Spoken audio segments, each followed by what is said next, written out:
আজকে বানিয়ে নেব আমুদি মাছের গরম গরম ফ্রাই, যেটা সন্ধেবেলা চায়ের সাথে স্ন্যাক্স হিসাবে বলুন বা দুপুরে বা রাতে ভাতের সাথে ডাল হোক বা বাটার হোক তার সাথে অপূর্ব লাগে। তার জন্য আমি প্রথমে আমুদি মাছ নিয়ে ভালো মতো কেটে ধুয়ে নুন মাখিয়ে নিয়েছি, আর এদিকে একটা আমুদি মাছকে ম্যারিনেট করার জন্য মশলা করছি। তার জন্য নিলাম ধনেপাতা, 3টে কাঁচা লঙ্কা, একটা হাফ টমেটো। কাঁচা লঙ্কাটা আপনাদের স্বাদ অনুযায়ী নেবেন, কতটা ঝাল খাবেন। আর নেবো আদা রসুনের পেস্ট। আদা রসুন আমার কাছে এই মুহূর্তে গোটা ছিল না বলে পেস্টটা আমি ইউজ করলাম। আপনাদের কাছে যদি গোটা থাকে 1 ইঞ্চি আদা আর প্রায় 10-12 কোয়া রসুন দিয়ে দেবেন। দিয়ে দিলাম হাফ চামচ জিরে গুঁড়ো, হাফ চামচ ধনে গুঁড়ো, দিয়ে দেবো সামান্য চিনি আর স্বাদ অনুযায়ী লবণ দিয়ে খুব ভালো মতো একটা দেখুন স্মুথ পেস্ট আমি এটাকে করে নিয়েছি। এবারে যে আমুদি মাছটা রেখেছিলাম তার মধ্যে এই মশলাটা দিয়ে খুব ভালোভাবে আমাকে মশলার সাথে মাছটা মাখিয়ে নিতে হবে, যাতে প্রত্যেকটা মাছের মধ্যে মশলাটা কোট হয়। এভাবে আমুদি মাছের ফ্রাই কিন্তু খেতে মন্দ লাগে না, দুর্দান্ত হয় খেতে। যারা যারা আমুদি মাছ খেতে পছন্দ করেন না, এইভাবে অবশ্যই একবার বানিয়ে খেয়ে দেখবেন। সেরা হয়েছিল আমুদি মাছের ফ্রাইটা।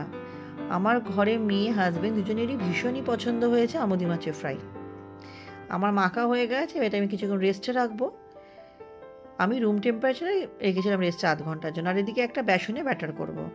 তার জন্য ছোটো চায়ের কাপের 1 কাপ বেসন, 3 চামচ দিয়েছি এখানে চালের গুঁড়ো, আর কিছু মশলা দিচ্ছি। তার জন্য দিলাম স্বাদ অনুযায়ী নুন, ছোটো চামচের হাফ চামচ জিরে গুঁড়ো, হাফ চামচ ধনে গুঁড়ো, আর দেবো কাশ্মীরি লঙ্কার গুঁড়ো, যাতে রঙটা খুব সুন্দর আসে। দিয়ে সমস্ত মশলা আমাকে প্রথমে চামচের সাহায্যে মিশিয়ে নিতে হবে। দেখুন সমস্ত মশলাই আমি দেওয়া হয়ে গেছে, চামচের সাথে খুব ভালো মতো এটাকে আমি মিশিয়ে নিচ্ছি। এই রেসিপিটা অবশ্যই বাড়িতে একদিন ট্রাই করবেন, কেমন লাগলো কমেন্ট সেকশনে জানাবেন। আশা করছি আপনাদের ভালো লাগবে। ভালো লাগলে অনুরোধ করব অবশ্যই লাইক করে দেবেন, ফ্রেন্ডস ফ্যামিলির সাথে শেয়ার করে দেবেন। এবার আমি অল্প অল্প জল দিয়ে একটা ভারী ব্যাটার করে নেবো। এটা খুব একটা পাতলা হবে না, একবারে জলটা দেবেন না, বারে বারে দেবেন। তাতে কি হবে, এর ভেতরে যে লাম্পসটা আছে বা যদি কোনো লাম্পস বা ডালা যাতে না থাকে তার জন্য খুব ভালো মতো ফেটাতে হবে। আর একবারে জল দিলে কি হবে না, পাতলা হয়ে যাবে, তখন আবার ভারী করতে হলে আবার সেই বেসন দিতে হয়। তাই অল্প অল্প জল দিয়ে ব্যাটারটা আমি করেছি।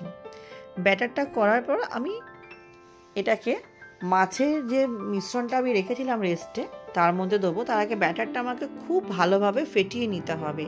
এই ফেটানোটাই আমি কিন্তু 10 মিনিট মতো করেছিলাম। তারপরে এই যে মাছের মিশ্রণটা আমার ম্যারিনেট করা ছিল, এর মধ্যে আমি ব্যাটারটা দিয়ে ব্যাটারের সাথেও মাছটা খুব ভালো মতো মেখে নেবো, যাতে প্রত্যেকটা মাছ ব্যাটারে কোটেড হয়। দেখুন ঠিক এইভাবে দিয়ে এবার হাতের সাহায্যে মেখে নিলাম। নতুন বন্ধু যারা আমার এই ছোট্ট চ্যানেলের নতুন ভিডিওটি প্রথম দেখছেন, আমার রেসিপিটা যদি সামান্য হলেও ভালো লেগে থাকে চ্যানেলটি সাবস্ক্রাইব করে পাশে থাকার অনুরোধ রইল। পাশে থাকা বেল আইকনটি প্রেস করে অল নোটিফিকেশানটা অন করে নেবেন, যাতে আমি চ্যানেলে যখনই নতুন নতুন রেসিপি আপডেট করব সবার আগে আপনাদের কাছে নোটিফিকেশান পৌঁছে যাবে। এবং পুরনো বন্ধুদের অনেক ধন্যবাদ পাশে থাকার জন্য। ফেসবুকের বন্ধুদের উদ্দেশ্যে বলছি, রেসিপিটি ভালো লাগলে পেজটি ফলো করে পাশে থাকার অনুরোধ রইল। ব্যাটারের মধ্যে মাছটা ভালো মতো কোট হয়ে গেছে। এবার এটা আমি 1/2 ঘন্টা যেন রুম টেম্পারেচারে সেট হতে দেবো। আপনারা চাইলে ফ্রিজেও রাখতে পারেন। এবারে আমি ফ্রাইং প্যান বসিয়ে দিয়েছি, তেলটা খুব ভালো মতো গরম হয়ে গেছে। যে কটা মাছ ধরে আমার একটা একটা করে প্রত্যেকটা মাছই আমি তেলের মধ্যে ছেড়ে দিয়ে এপিট ওপিট খুব ভালো মতো লাল লাল করে ভেজে নেব। দেখুন ঠিকভাবে।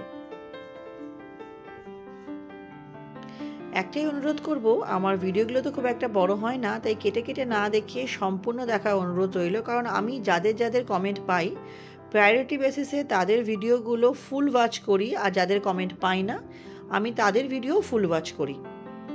দেখুন কথা বলতে বলতে মাছগুলো এপিটোপিট করে দিয়েছি, আবারও মাছগুলো আমি এপিটোপিট করে দিচ্ছি। কারণ আমার মনে হয় যে কারোর ভিডিও যদি ফুল ওয়াচ করতে না পারি তাহলে তার ভিডিও না দেখাই ভালো। ফুল ওয়াচ করতে না পারলে সে তো আমার ওয়াচ টাইম পাচ্ছে না, বা আমিও তারটা পাচ্ছি না। আমরা একে অপরের পাশে না থাকলে কোনোভাবেই আমাদের পক্ষে কিন্তু এগিয়ে যাওয়াটা সম্ভব নয়। তাই অনুরোধ করব পাশে থাকবেন। দেখুন এরমভাবে আমি ভাজা হয়ে গেছে প্রথম ব্যাচটা, আমি একটা একটা করে তুলে নেব। তারপরে আমি সেকেন্ড ব্যাচটাও ভেজে নেব। এরকম ফ্রাই সন্ধেবেলা চায়ের সাথে স্ন্যাক্স হিসাবে ছোট থেকে বড় যেমন সবাই খেতে খুব পছন্দ করে, বা দুপুরবেলা বা রাতের বেলা ভাতের সাথে, ডালের সাথে হোক বা যেভাবেই হোক, আর শুধু শুধুই খাওয়া যায়। আমি তো শুধু শুধুই খেয়ে নিয়েছিলাম, অপূর্ব হয়েছিল খেতে। দেখতে যেমন সুন্দর হয়েছিল, খেতেও সুন্দর হয়েছিল।